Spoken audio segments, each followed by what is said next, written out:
کیا آپ نے کبھی سوچا کہ اللہ نے کائنات کو 6 دنوں میں ہی کیوں بنایا، جبکہ وہ تو صرف کن فیکون، بی اینڈ اٹ از کہہ کر ہر چیز کو پل بھر میں پیدا کر سکتے تھے؟ پھر بار بار قرآن میں 6 دنوں کا ذکر کیوں کیا؟ دنیا میں ایک دن زمین کے گھومنے سے طے ہوتا ہے، لیکن اللہ تو اس کائنات سے بھی پرے ہے۔ سورہ السجدہ میں قرآن کہتا ہے، اللہ وہی ہے جس نے آسمان اور زمین اور جو کچھ ان کے درمیان ہے 6 دنوں میں پیدا کیا، پھر وہ اپنے عرش پر قائم ہوا۔ نبی صلی اللہ علیہ وسلم نے بیان کیا کہ شروع میں کچھ بھی نہیں تھا، صرف اللہ تھے۔ پھر انہوں نے اپنے عرش تھرون کو پانی پر پیدا کیا، پھر کتاب لوح محفوظ میں سب کچھ لکھا، اور اس کے بعد آسمان اور زمین کو پیدا کیا۔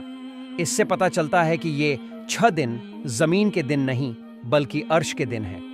آئنسٹین کے ریلیٹیوٹی کے سدھانت کے مطابق بھاری چیزوں کے پاس وقت دھیرے چلتا ہے، جیسے بلیک ہول یا سورج کے پاس۔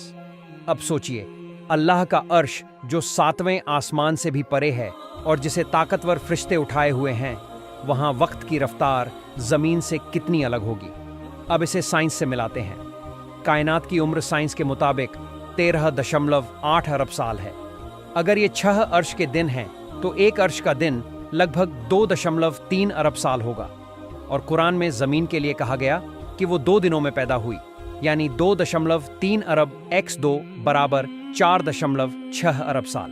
اور سائنس بھی یہی کہتا ہے کہ زمین کی عمر 4.6 ارب سال ہے۔ کیا یہ محض اتفاقہ ہے یا اللہ کا پلان؟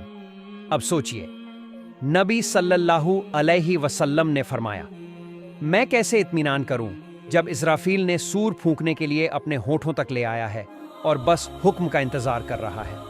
حدیث۔